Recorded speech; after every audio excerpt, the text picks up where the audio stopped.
is Renita, and this is another episode of A Full Two Cents. I know that I've been posting a couple of mini 2 cents, but today this is a full episode. Changed it now, as you can see, where it's www.beyourownkind.com, and then for Twitter, which is that, Instagram and TikTok is at BeYourOwnKind@24. If you are watching this on YouTube, subscribe to the BYOK platform YouTube channel. Yeah, so I think we got all of that out of the way.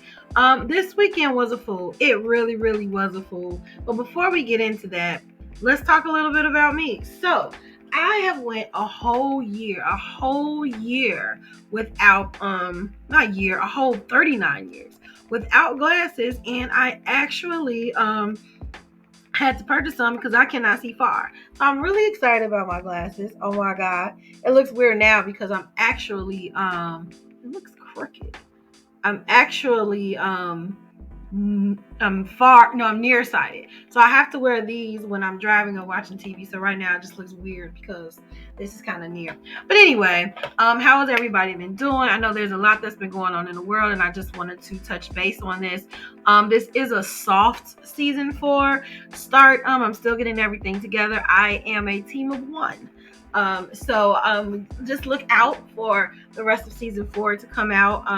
Thursday there should be the first mini-sode on season 4, and also the first interview kicking off season 4. So I'm really super duper excited about that. All right, so let's get into the shenanigans that has just been going on. I feel like I'm missing something to tell you guys. I probably will remember it towards the end, or I won't. Also, don't forget to tip a matcha tea to me if you so do incline. It's just a way for us to fund. I don't know if it's fundraiser, just for you just donating to the platform. If you like what you see, we would love for you to donate to the platform, which is for those that are not watching the visual and just listen to the audio. It is which is ko/fi.com. Then there is a /BeYourOwnKind24, and it's also in the subscription box below, wherever you are. Okay, so let's get into this. So, if anyone watched the BET Awards, how did you think about it? Like, what was your thoughts on it? Like, I liked it. Like, I thought it was pretty good for what I saw. I missed, like, pretty much the beginning half of it. So when I tuned in, I was actually watching Chloe, and Chloe was getting it. Like, Chloe was definitely getting it. So I really liked her performance, and I really love the P.Diddy tribute that he kind of tributed to himself because he was in there. I mean, I kind of wished I would have saw Mace there and other people there, but I know that, there's always a little discrepancy against his crew, but I was happy to see who I did see there. It was really exciting, even to have like Jodeci and M0re on there, because those were like the first people he really worked with, and he really broke barriers because R&B wasn't like hood, right? So Jodeci came out, and just rocked it, and changed the whole dynamics of R&B, which now when we have that kind of like bad boy and love type feel, Jodeci, I believe, started that. You can correct me if I'm wrong, but I believe that all originated with the group Jodeci, which, are you shocked to know that they don't even have a Grammy? As dope as Jodeci was, they do not have a Grammy, but this is nothing what I'm going to talk about today. I'm so off the subject, but that's okay, right? All right, so let's move forward on what we're talking about. So why I'm bringing up P. Diddy is because a lot of people wasn't too fond of his speech. Like, it was a great speech. He practically thanked everyone except the girl he's dating. So everybody was just kind of like, Puff said, "I miss Kim," all while Miami having a poster up congratulating him in the front row while shouting out Cassie. So here's my perspective of this, my 2 cents on it. So yes, Carisha is his current girlfriend. However, he was thanking people from like that has helped him from beginning to now. I mean, he could have mentioned her name, but he didn't, and I feel like he was just thinking back of, he was real emotional because he did miss Kim, which I do believe was one of the loves of his life. I do believe that Cassie was one of the loves of his life. And I feel like when you reach a certain point in age, you think about, man, maybe I could have did that better. I wish I could have did this. And with Kim and Cassie, he cannot turn back the hands of times or whatever happened in that situation. There's a lot of narratives floating around the internet about what's going on, but we're not a conspiracy theory type platform, but or we're not a gossip platform, which I guess I don't know. Anyway, this is just opinion based, all opinion based. So I think that he was going back in time, just thinking those and reflecting back on all that he endured over the years, and he just was emotional or whatever. It doesn't take away that she had the sign "Go Poppy," as we see right here, but a lot of people just kind of felt like, dang, Young Miami, I call it Carisha, Young Miami just didn't get like no type of accolades while she's sitting there like pumping him up and stuff like that. I mean, I would have felt the way if I was her. I'm not even gonna sit here and act like man, yeah, he forgot about her. That would have been a conversation on the way home, like, so. But anyway, but that wasn't the case. And so as soon as my sister saw this on BET, we knew this was going to be a topic.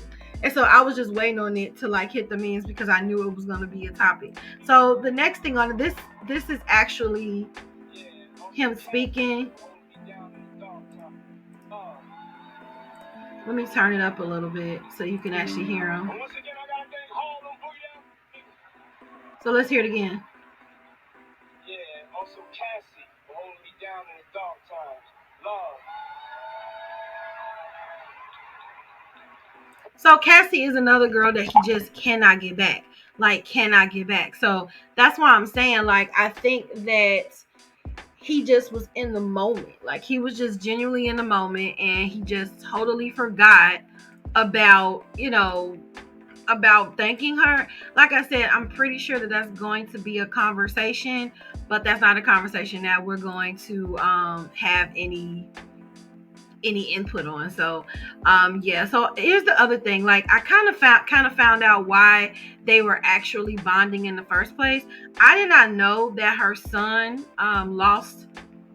dad lost his life. And so she even posted like a couple of days ago, that her son's father was dead. I can't look at my son and be happy knowing his daddy gone. That they was bread and butter. That sure hurt so bad. So my whole thing is, I think that Diddy and Young Miami's bond probably did come from them losing someone that they were very close to. And just like she shouted this out, that's the same thing Diddy did. It was just a little bit on a grander scale because it was the BET Awards and everybody was watching it. And so I feel like maybe they did have the conversation on the way home, and maybe she was a little upset, but she didn't seem to say anything online. Her bandmate, I don't know the other lady's name. I know what are they? The City Girls, her bandmate, kind of was like taking up for her and stuff on Instagram and all of that. But I don't really think it really mattered. What mattered is whatever was in their relationship. You know what I'm saying? So other than that, I mean, I don't really have too much more to say about that. So let's go to the next thing. So it's a lot of little buttons on here that I have not been on here for a while. So I'm just like totally confused about it all. So the next thing is the Verzuz. Did you watch the Verzuz? I did. I watched the Verzuz and it was interesting. It was really interesting. I feel like, once again, which I've said on my social media, that Omarion was a performer and Mario is a singer. He's a vocalist or whatever.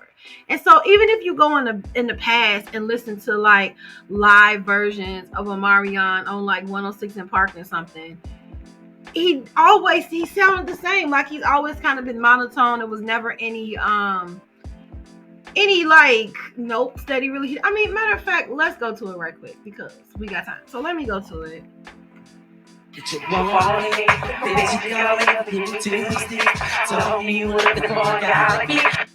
So this is my whole thing. He's always sung with music and he's always been monotone like that. So this, I don't understand why people were so shocked by it in the first place, because I'm like, he kind of always sounded like this, but he could dance, he's a performer, and he cute. So that's all that people were really looking at. Like, okay, and now he got this like little unbothered vibe, which probably isn't a thing now after the Verzuz, but he has like this little unbothered vibe that, I kind of was into because it's Omarion. I mean, does anyone ever really saw him as a vocalist? I guess I just didn't understand why people were upset or anything like that, because I kind of feel like he kind of always, you know what I'm saying, been singing like that. Like it was no different. So anyway, let's go back. So basically the boys got upset with each other as they normally do. And little J-Boog, who you rarely hear anything from, had something to say, and he wrote us an entire novel. I was debating if I was even going to read all of this, but maybe I should, because maybe we got time today. I don't know. But let's get into it, because it's very, extremely, unnecessarily long. So thanks to the Jasmine brand, I haven't been shouting anybody out. What was the Shade Room was before that, and 106 in Park on YouTube. Yeah. So the Jasmine brand, this is what Omarion has said. It's about to hit the fan. If you thought I was gonna let this person get away with all this, y'all crazy. This is Omarion. So J-Boog, I don't even know if this is even in order. It says they didn't even put this in order. So now we got to figure it out. Now I don't want to read it. Okay. So if you go to the Jasmine brand, if you want to read all of that, but there's someone who broke it down for us so that we don't have to read all of that. So thanks to Chill Liz, she says, here are the main points J-Boog pointed out if you didn't get to read all his posts. So J-Boog did in fact sing the hook on the first #1 record, Bump Bump Bump. J-Boog sung the first verse on the single Girlfriend. Omarion was hurt and broke the band up over a girl. Omarion was in debt in the year 2018, reasons why he begged the B2K members to do a reunion tour. Now, what is the big deal of somebody singing lyrics, right? Because if anybody know, Bobby Brown album that sold 50 million 11 copies, Ralph Tresvant sung most of that album. So there are a lot of people who have sung background or helped with the vocals. So like, to me, that's not a big deal, because people do that all the time. But so I'm just like, ooh, like, okay, I guess, he just was waiting to just like, I don't know, dog Omarion and kick him while he's already down, because at this point, Omarion has kind of been the hero of B2K, because there was rumors of, I think J-Boog actually like sleeping with his mom, and then Fizz kind of like was dating his baby mom or whatever, so there was no loyalty between the group or whatever, and it seems like it all stemmed from them breaking up. Here's the thing, they were teenagers, so I always feel like management planted that seed and it just grew and they just went with it, and now they're in their 20s and 30s, well, I think they're 30s maybe, and they're just like still holding on to something that wasn't even started from them in the first place. So these boys have had a lot of stuff happen to them, allegedly, that has been, circulating around, and I just think it's just a lot of hurt, trauma, everything going on in this, So it looks like they were finally happy to look like the good guy because Omarion didn't do so well on Verzuz. Well, here's the thing. This is not going to break Omarion at all, and it shouldn't break he's the lead singer. And when it comes to the lead singer, people tend to have a spotlight, and they give more grace to the lead singer, especially in this case, not Beyonce and Destiny Child. It was the opposite with her, but I feel like with Omarion, people just was kind of like, dang, your background. Now, he calls them background dancers, but your other teammates, they just are like, they just dogging you with your mama, taking your baby mama and all this type of stuff. And it's just like, and you're just unbothered. When he did that Vlad interview, all of a sudden Omarion kind of coined this like unbothered type of persona. And so he's just kind of been going along with it, and Mario even said, you're not even this cool, you're not even this calm in real life. So clearly this guy has temper issues too, but so far he hasn't let it be seen in the media, because he's old school celebrity. Their reputation is everything, right? So J-Boog still have more. Here's some more cliff notes. Here are the main points J-Boog pointed out. if you didn't get a chance to read the post. She said Omarion was a bully. Omarion was thirsty for fame. The record label still wasn't feeling B2K, even though they had Omarion in the group. Omarion wasn't present at most times during the recording sessions of the album. Like I said, if you watch the New Edition movie, all the members weren't always in there during recording. That was Ralph's problem. Like, dang, y'all want to sing or no? So this seems to be like a main issue. I really kind of feel like B2K should get counseling from New Edition, because they done had like 50 million groups in one group, and they have figured out how to somehow come together and still tour now. So here's my suggestion. Here's my 2 cents for this. I need the members of New Edition to get involved or get in touch with the members of B2K and have a little session, have a little mediation right there. I feel like they just need a little mediation session. Everybody get things off their chest, and then we can find a little solution there. I don't know. I wish it worked that easy, but really, they do need to speak to someone, because they're still holding on from stuff when they were like kids. And you got to move forward. And here's the thing. There was a time when they had a brotherhood, right? And so I did read J Boog's long post, and he was saying that, they used to sit and have heart-to-heart talks, and then Omarion would go back and tell management what they said. And so in a way, it's just like Omarion kind of just like said screw loyalty and did whatever he needed to do to boost his career. And even when we didn't see that part of the 106 at Park video that I showed, J Boog was the spokesperson for B2K. So he did make a little bit of points, in what he was saying. Like I really knew more about J Boog than I did, Omarion, because when I watched the interviews, he was the one that used to talk. Now, mind you, I wasn't like super into the group because I'm an immature girl. So when I was a kid, I had like Batman and Romeo, you know what I'm saying? So those were my, and the Little Drummer Boy, LGB. That was my, LDB. That was my thing, So B2K was more of my sister thing. But what I did see of them, mostly J Boog was the one that was even speaking. Even in the movie, You Got Served, he seemed like he played more of a major role or whatever. So who even knew that the boy could sing? Because he could talk. So I don't know how Omarion even became the lead singer, but hey, he did. And like I said, he's always sounded that way. So I don't even understand why people were just like super shocked. So there was more, because I remember that Jay Fez also said something. So let's get into what he said. And it wasn't as long-winded as J Boog. So Little Fizz responds to Omarion calling him a backup dancer. He said, I can't dance like this, this end can't sing. So Air Fizzo said, first, let's go to what Omarion said. So Omarion causes his ex-bandmates backup dancers and informs them that UPS is hiring. So Omarion, Mr. Unbothered, said, but to my 3 background dancers, I'm not surprised, because this is how y'all always been, even while in the group, praying for my downfall. Well, keep praying, because I'm overbooked and busy. Meanwhile, y'all really got to get a job other than hating on, oh, I heard UPS is hiring. Now, let's say something about Omarion. He is not the best, stuff talker at all. Even when he was in the Verzuz, he was like, okay, chill it, mister. Chill it, buster. Like, Mario was really hitting him with some zingers, and he was like, you cut it out. I really believe that Omarion is one of them peaceful Zen people for real. If he wasn't then, he definitely is now, because he's not a zinger person. After everything that they said, this is what he came out with. Go to UPS. Come on. Anyway, I don't condone, arguing or whatever, but I'm saying, if you're gonna come on social media and try to zing somebody, well, zing them.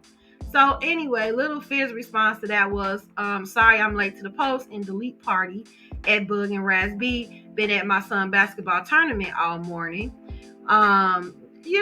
Fizz kind of just being his own little world anyway. Shout out my little one at Air Killer Cam. Who are these people? But check it. I ain't deleting as for what. This is fun and games, but if it's smoke, then it's smoke. I am who I am, a father, entrepreneur, B2K member. This is a part of their identity. You can't just erase being a part of a group, and I feel like that's what Omarion is trying to do. Dude, that was your start. That was your start. You can't just eliminate how we know you or eliminate where you came from. No matter how solo you went, you will always be known as the lead singer B2K. No matter what the rest of the other group members in New Edition, somebody's gonna always say, I remember you in New Edition. That is a part of your music identity. So why are you trying to eliminate everybody because you're hurt and they're hurt? You know what I'm saying? So he says, what I'm not is O'Melon's backup dancer. I can't dance just like this dude can't sing. Hold that L.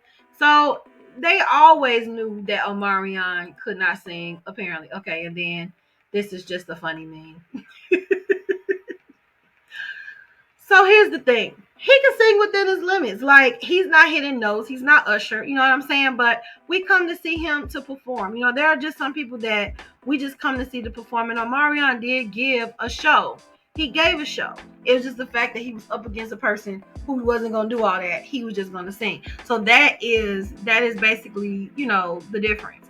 My whole thing is, when they first started this Verzuz, it was just people singing with their songs, and then somehow it became a mini concert. I don't know if it switched over when Ronald Isley just took the mic and started singing, but that's Ronald Isley.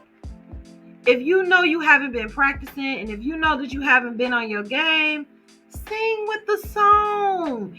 Don't disappoint the people. It's all nostalgic anyway. And like I said, when they all started, they were kids. So they didn't even have puberty yet. So of course their voice sounds different than it is now. And if they haven't practiced and found their new sound, then of course it's gonna be weird. So I don't know. Speaking of people who also, okay, you gotta be quiet. Speaking of people who also disappointed in the Verzuz, we're gonna just tag on to Ray J just a tad bit, little bit, and I just want to show this this video that I saw on TikTok.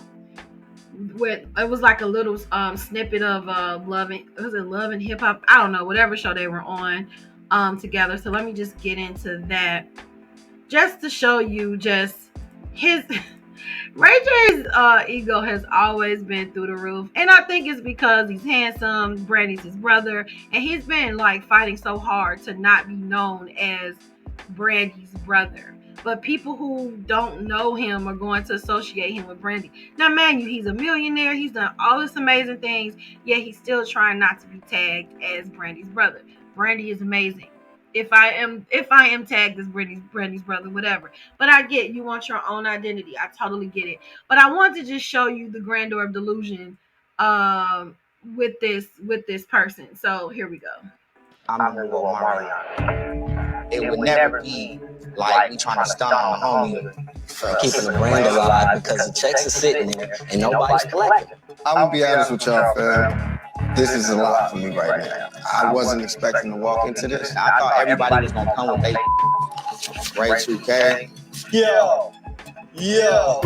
Or B2. I was only gonna pull this out if we was all in agreement. Ray 2K. Guys, it's really not realistic to me. Neither one of y'all or myself is at the level of what B2K left off. Why don't we just like see, man? Just try to vibe, you know? If we really craft it the right way, it could work. I personally feel like B2K is a brand that needs to have original members. Touching that brand, that's like putting a fake Michael Jackson on the stage. Huh? Did this dude just call me a fake Michael Jackson? I know you think B2K is the biggest thing that you've ever done, but this right here, some corny. I would bring a whole nother wave of vocals and harmony as opposed to what was in the past to take it a step up vocally. Shots fired. So you want to follow? Do you hear this? So J-Bug has never been with the stuff. Like, he was just like, why can't we have original members? Now, according to J-Bug, the money was stopped they started again for Omarion because he was broke, and I totally get that. But it looks like there was a point where they needed him as well, and he wasn't trying to vibe with them. But anyway, let's keep going with this. No, not right now. Yo, hold up, man. Like, right now, y'all both wrong. I didn't come here to referee no ego bull. Basically, Fizz is always like neutral, like all the time. Yeah, it's on me for not telling both sides about this. But at the end of the day, realize the bag that's in front of you. Don't act like B2K is the biggest thing while we here. We've had #1 records. We've ran the world. I'm trying to see how talented y'all are to see if we can match. I think you out of line. Let's just get that clear. Ain't no clear. Well, you gotta get that clear. Numbers don't lie. Come sit over here and get it clear. What? I'm just saying, like, Yo, chill. We can take a fade, right? Just me and you. We can take a fade and squash everything else. What you mean? I'm just saying. It's just man to man. We can take a fade and call it a day. What's happening? Yeah. As calm as J Boog is, that's just somebody I wouldn't want to fight. So this is past this was past my point. My point is Ray J has always had an inflated ego, like from the tippy start, you know. And yes, One Wish was a okay song. Like it did really well. Like I think that was one of his biggest hits. But I actually like the song. What was the song that he sung? Working All Day. That was one of my favorite Ray J songs. So he realized that he might have did like a really terrible job. So he took to Instagram and had some words to say. So just to end this whole Verzuz spectacle, we're just going to end it with what he said. And this is shout out to Petty Blog.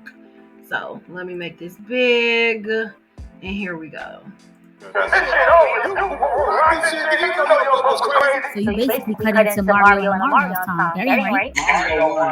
Look, nigga, if you came here to sing, do your job and do it well.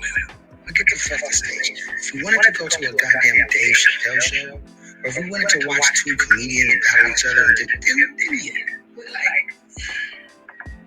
we knew it was a bad idea when we invited Ray J. Look at this spectacle. You had one shot, Ray. You had one shot to do it. You had one shot to show those motherfuckers, to show the single niggas that you can do all my friend. What you do? You come in there horse and lit drunk. Come in there horse, lit and drunk. Does he making excuses? No, I get horse and lit. And I ended up.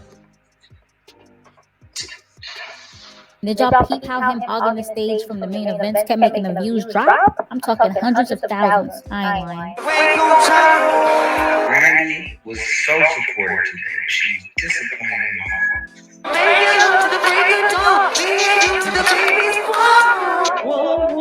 heart. Yeah, so it wasn't the best performance. He had messed up. Ain't nobody coming to see you, Otis. That's not true, because people did really come to see Ray J. People really was waiting on that One Wish song, like for real. Yeah, fucking role model at some point. Help change society in a positive way. When? When I'm dead, that doesn't mean what I can do more with you.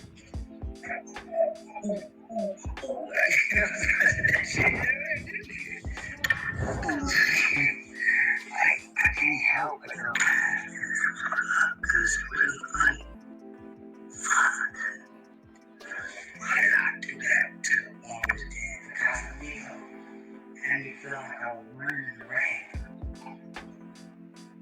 You know what I'm saying? Like, it didn't happen like this, man. We didn't do the verses like that. We didn't do verses like that. That was a dream, right? Yo. Hey, that was a dream, right? We didn't do verses. No, babe, it definitely was real life, and we saw it all. So it looks like basically Ray J just is kicking himself in the heels because the show did not go as planned as he thought it was. And the thing is, he asked to be on Verzuz. He asked for the pre-show. So it's kind of like he could have just left it at Omarion, then it just would have been all on poor Omarion. I mean, yeah, but he kind of took the blow a little bit off Omarion. And I actually enjoyed the pre-show. Just to listen to all of the songs that I totally forgot about and that was so super dope in my childhood. So I just thought it was my teenage years. So I thought it was pretty dope. just to see them again. And I didn't take it serious because once again, they were kids when they were singing. So, and that's it about that. Let's see. I have no commercials to even go to just take a break. So we're just going to keep go. Oh, I didn't do this morning thing. Is it too late? It's never too late. It's morning. Just for the simple fact that it's not even morning, and I just remembered that. But I needed a little song break before we get into the next the next segment. And I'm not even gonna edit that out because that's how hilarious it was when I'm looking at the clock and I'm like, it's clearly not morning. All right, so as you know, Roe versus Wade was overturned. This is not good. This is not good at all.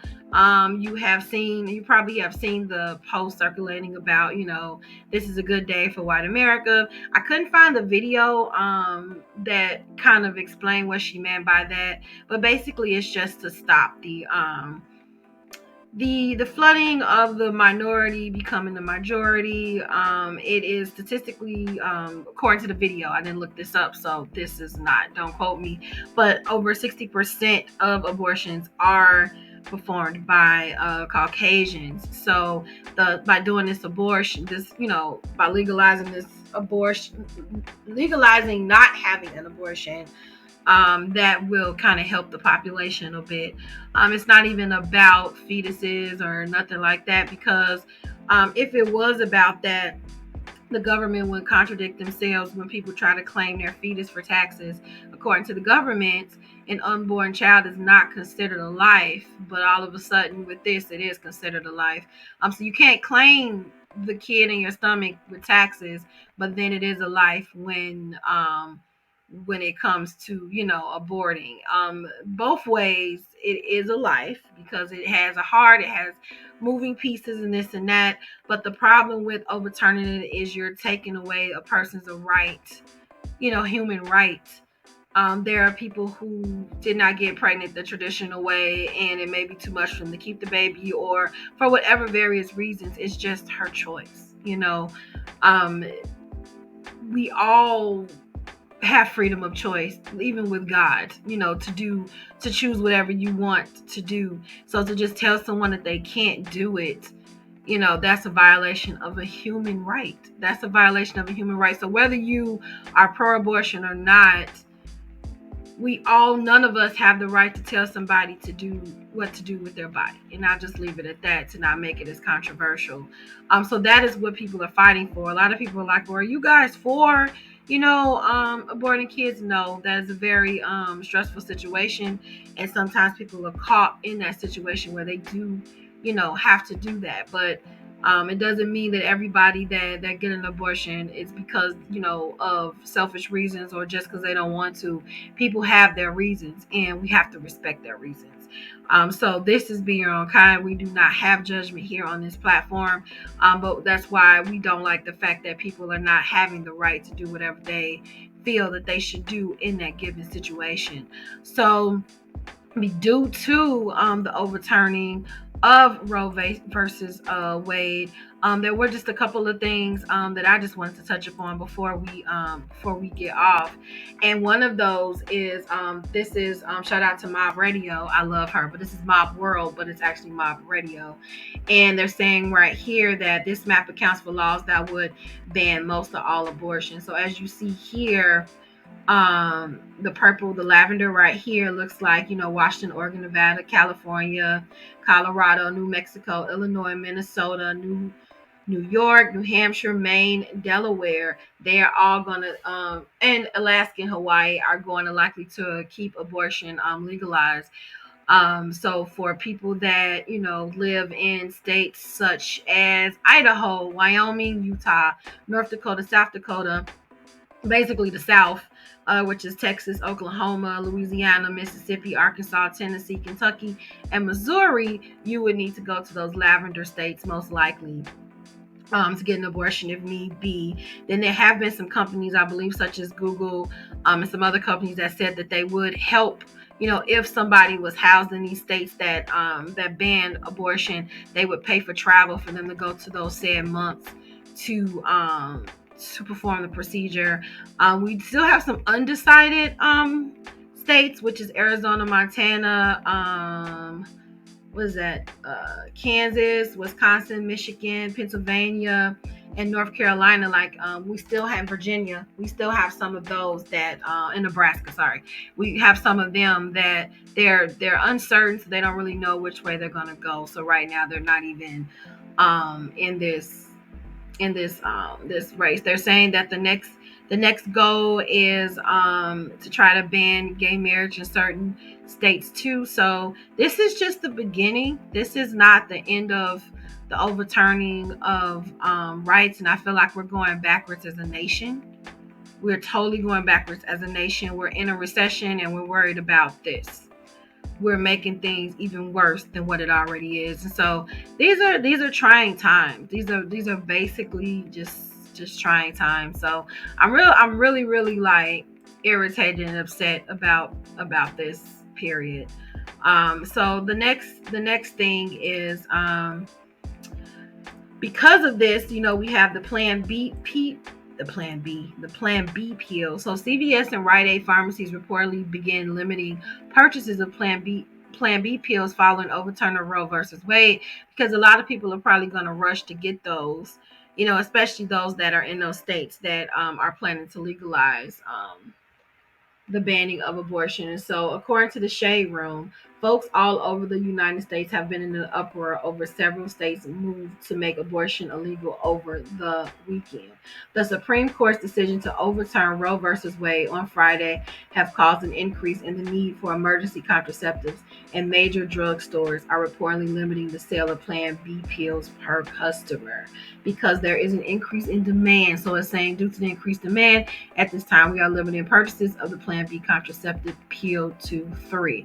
I don't know what it was prior to that, but yeah. So now people are pretty much going to black market Plan B pills. Like, I just feel like there's a lot more other things that can happen. What about people that can't travel to get the abortions? Now we have the illegal abortions, which is why I think part of the reason that they legalized abortion in the first place, because a lot of women were harming their bodies getting those makeshift abortions by fake doctors or unlicensed or suspended doctors, and it was causing them to never be able to have kids again, or they were dying, things of that sort. So it's just a lot wrong with this. It is a lot wrong with this, especially when they're saying that formula is scarce and food is limited, but yet we can afford to feed these extra children, or yet we are forcing, it's going to be like, if people have these kids, then they're going to be more kids in foster homes. Do they have the funding for the flood of foster homes?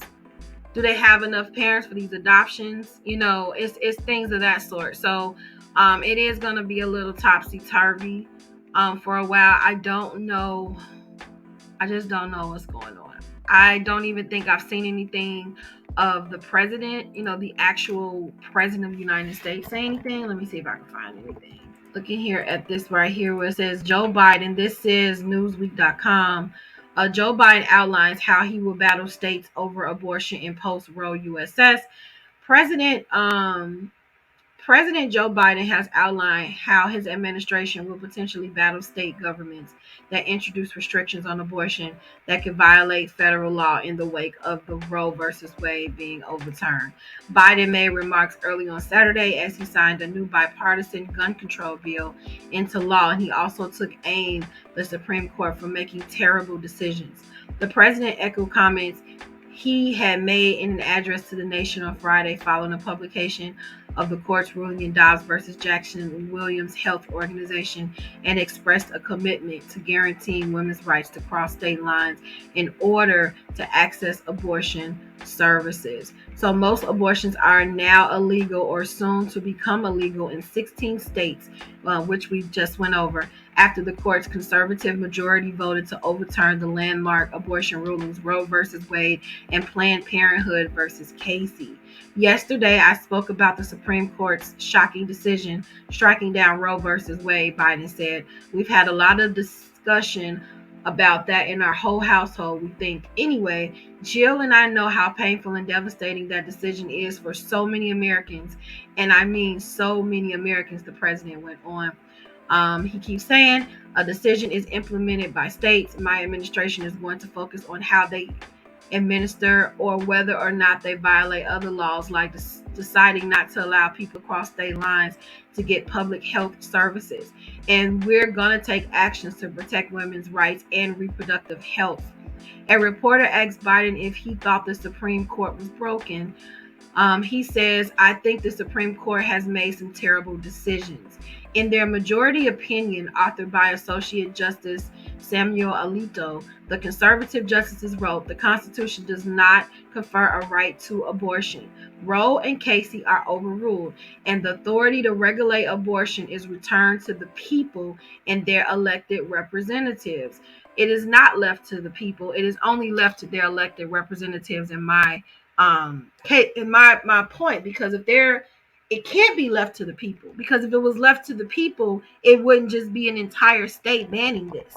It would be on an individual level, how it's always been. Right now, like prior to last weekend, it was up to the people. It was up for a woman to decide if she was going to keep her child or not. Now in 16 states, it's not up to her anymore. It's up to her representatives, because those are the ones that are enforcing the laws and improving these laws in the court. You know what I'm saying? Like, how is that up to the people? But I don't want to get into that. It's up to the elected representatives.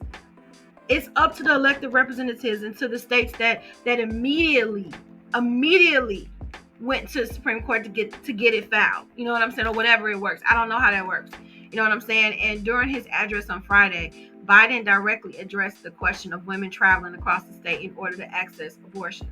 He says, so if a woman lives in a state that restricts abortion, the Supreme Court's decision does not prevent her from traveling from her home state to the state that allows it. It does not prevent a doctor in that state from treating her, he says. As the Attorney General has made clear, women must remain free to travel safely to another state to seek the care they need, and my administration will defend the bedrock right. But can they? If any state or local official, high or low, tries to interfere with a woman exercising her basic right to travel, I will do everything in my power to fight that deeply un-American attack. Can he do anything within his power to bring back Roe versus? So, it said the White House could battle states over abortion for years. Biden may be setting his administration up for months or even years of legal battles with state governments, but any conflict between the federal government and the states is in its early stages. It is not clear if any states will introduce laws that seek to prevent women from accessing abortion services in other states, but several have trigger laws that will now come in effect, in many cases ban most abortions. There are also renewed concerns that data subpoenaed from period tracking apps could potentially be used to bring prosecutions against women who have had abortions and may have crossed state lines to do so. You hear what I'm saying? I'm going to say that again. There are also renewed concerns that data subpoenaed from period tracking apps could potentially be used to bring prosecutions against women. So be careful with those period tracking apps. People, especially people in those states. Louisiana is currently considering a law that critics say could see women who've had abortions charged with homicide, but the exact nature of state abortions bans may take months to become clear. Biden signed the bipartisan Safer Communities Act into law on Saturday morning. The legislation includes a number of new measures aimed at reducing gun violence and passed both the Senate and the House of Representatives rapidly this week. So I'm almost wondering if there was an exchange behind the. I said this wasn't a conspiracy theory platform, but I almost wonder if there was like a behind the scenes agreement of swapping one thing from the other. I don't know, but what I do know is, in the words of that song on TikTok, America's just ghetto. The world is just ghetto. It doesn't matter where you go. It's ghetto everywhere. And we just have to stay in prayer. And we just have to do the best we can with what we have. Because there's just a lot going on right now that is out of our control. And while the world is crumbling, you have things like Verzuz and the BET Awards to just kind of keep you distracted, because it's just a distraction. Because once that's over, as you see, we end up with things like this. Sorry to end on such a sour note. And I usually don't get into political subjects, but I am a woman, and it's affecting a lot of women, and so I must speak on things that are related to women, because you guys are my target. You, not only are you guys my target audience, I am a woman. You know what I'm saying? And life is not cut and dry. It's not black and white. And so to have things like this happen, it just makes it already bad situation worse, you know. So I'm going to end the two notes on this note, because I don't know what to say after that. Thank you for watching the 2 cents. Anything pops up, I will pop up with another 2 cents episode. You can always catch me, the blog information, if you want to join our Facebook community group. You can find all of that information on our website, www.beyondkind.com. You can also follow me on the social media sites, Instagram, Twitter, and TikTok. It's Be Your Own Kind 24. And if you are on YouTube, subscribe to BYOK platform YouTube channel. Please remember that you are the most fantastic person you'll ever know, you'll ever meet, you'll ever encounter. Meet yourself, get in tune with yourself. And until next time, be sure to be kind to yourself and kind to each other. And until next time, bye.